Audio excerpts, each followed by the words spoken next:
ইয়াংস্টারের পরিচালনায় আমরা একটি ক্রিকেট টুর্নামেন্টের আয়োজন করেছি। এই খেলাটি হচ্ছিল গৌরীপুর স্কুল মাঠে, আর এই খেলার এন্ট্রি ফি ছিল 1000 টাকা। সত্যি বলতে আমাদের মাঠটা অনেকটাই ছোট, আর মাঠের পাশে খাল থাকায় বল কোরানোর জন্য সায়ন ও কৌশিকদা জালতি বাঁধছিল। দাদারাও টাইমে মাঠে চলে এসেছিল, আর এদিকে আমরা পিচ পরিষ্কার করছিলাম। দেবুদা কোনো কিছু ছাড়াই হাত দিয়েই সোজা লাইন টেনে দিয়েছিল। আর এরা বলছে আমরা তো আর খেলতে পারবো না, তাই তোমরা খেলো, আমরা এদিকে মেয়ে দেখি। অতনুদা উইকেটটা পুঁতে যেই দেখছে রাস্তা দিয়ে মেয়ে যাচ্ছে, অমনি ব্যাট নিয়ে রেডি হয়ে গেল। প্রথম রাউন্ডে প্রথম খেলা গৌরীপুর টনসুর versus Shakhabhanga GRS. Shakhabhanga bat first.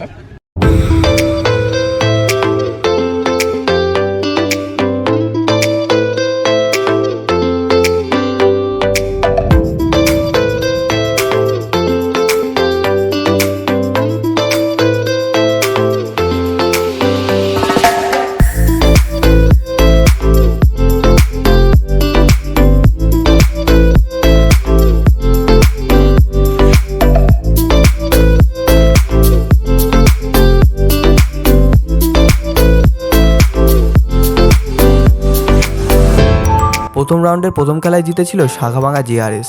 দ্বিতীয় match Gauripur cricket club versus Palpara একাদশ।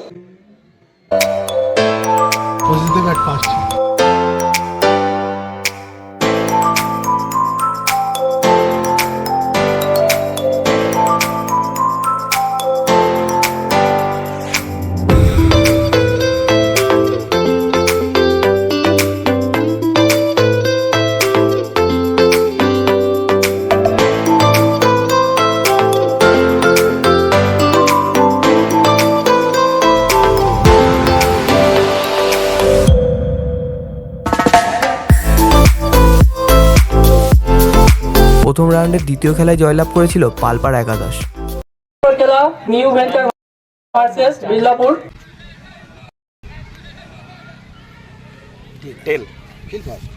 টসে জিতে আমরা প্রথমে ফিল্ডিং নিয়েছিলাম।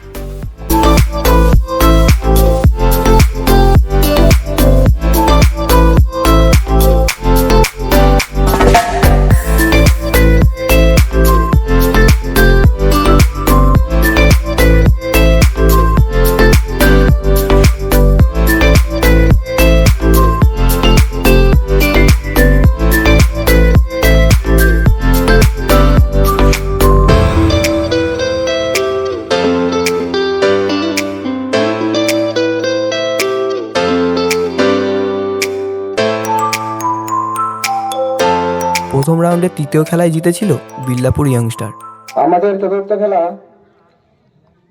বাগান্ডা রকস্টার ভার্সেস রথতলা। অনেকটা সন্দেহ হয়ে গিয়েছিল, তাই আর ভিডিও করতে পারিনি। এই টুর্নামেন্টের উইনার হয়েছিল রকস্টার ধুলো সিমলা, আর রানার্স হয়েছিল শাখাভাঙা জিআরএস। আজকের ভিডিওটা এই পর্যন্তই, দেখা হচ্ছে পরের ভিডিওতে।